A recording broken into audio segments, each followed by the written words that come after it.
이번 시간은 지역조사의 방법과 실제에 대해서 알아보겠습니다.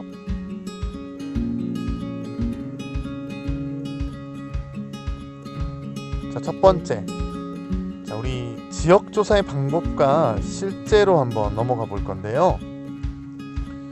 지금 밑에 학생들이 지금 무엇을 하고 있나요? 이렇게 실내에서 여러 자료를 조사하고요. 또 직접 야외에 나가서 이렇게 답사를 하면서 또 지리 정보들을 조사하고 있는 모습을 볼 수가 있네요. 학습 목표입니다. 지역 조사를 통해 지리 정보를 수집하고 실생활에 활용할 수 있어야 되겠습니다.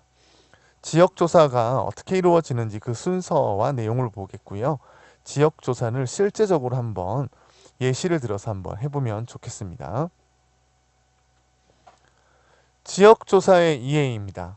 지역 조사라는 건 지역의 특성을 파악하거나 지역과 관련된 주제를 연구하고자 할 때 다양한 지리 정보를 수집하고 분석하는 그것을 전부 다 지역 조사라고 합니다.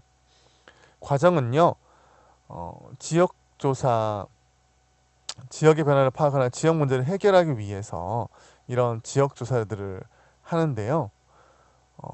우선 구미 지역에 환경 문제가 생겼다. 또는 구미에 새로운 고등학교를 짓겠다.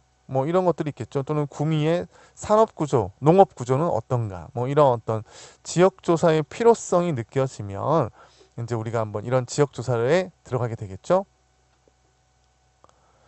자, 지역 조사의 순서입니다. 조사 계획을 수립해야 되겠습니다. 조사의 목적을 정하고 적합한 주제와 지역을 설정해야 되겠죠. 그리고 지리 정보의 수집입니다. 실내 조사가 먼저 이루어져야겠고요. 두 번째로는 야외 조사가 이루어져야 되겠는데 당연히 실내 조사가 먼저 이루어지고 그 다음에 야외로 나가는 것이 일반적입니다. 세 번째로는 지리 정보의 분석 및 정리인데요. 실내 조사와 야외 조사를 통해서 얻어진 지리 정보를 분석하고 그것들을 모식도를 그려본다든지 또는 표를 만들어 본다든지 그래프로 한다든지 지도 등을 만들어 보는 그런 과정이 되겠고요. 마지막으로 보고서를 작성하는 것이 되겠습니다. 자, 우리 지역조사의 실제인데요.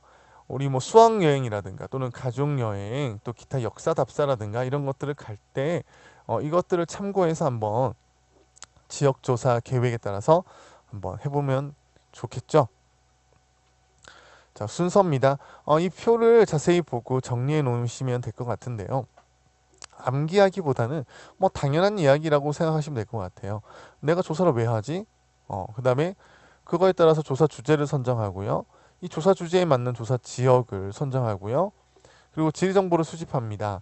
주로 실내 조사를 먼저 하고 야외 조사를 나가게 되죠. 그래서 실내 조사와 야외 조사를 성호 이렇게 당연히 실내 조사를 통해서 야외 조사를 해야 되겠죠. 그리고 이제 야외 조사를 갔다 와서도 다시 추가적인 자료를 실내 조사에서 찾아야 됩니다.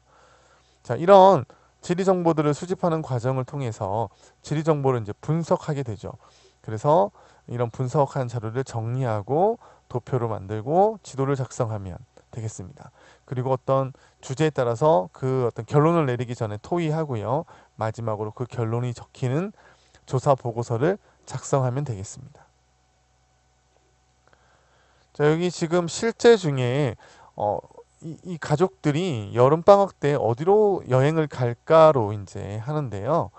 그것에 관해서 이제 계획을 세워보자는 거죠. 그래서 실내 조사로 인터넷을 통해서 교통, 숙소, 비용 등을 알아보죠. 그리고 목적지에 도착해서 그곳에서 사진도 찍고 하면서 정보를 모아서 나중에 보고서를 쓰면 좋겠는데 가족여행 갔다 와서 보고서 쓰는 사람 잘 있나요? 선생님 집은 솔직히 씁니다. 근데 써놓으면 굉장히 나중에 추억이 되고 좋더라고요. 다음 차시 안내입니다. 다음 차시부터는 우리가 좀 다른 파트의 내용을 공부하게 될 건데요. 좀 자연질이라고 하는 파트입니다.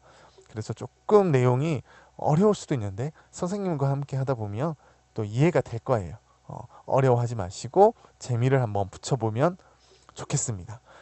다음 차시에서는 한반도가 어떻게 만들어졌는지에 대해서 한번 공부해 보는 시간을 가지도록 하겠습니다.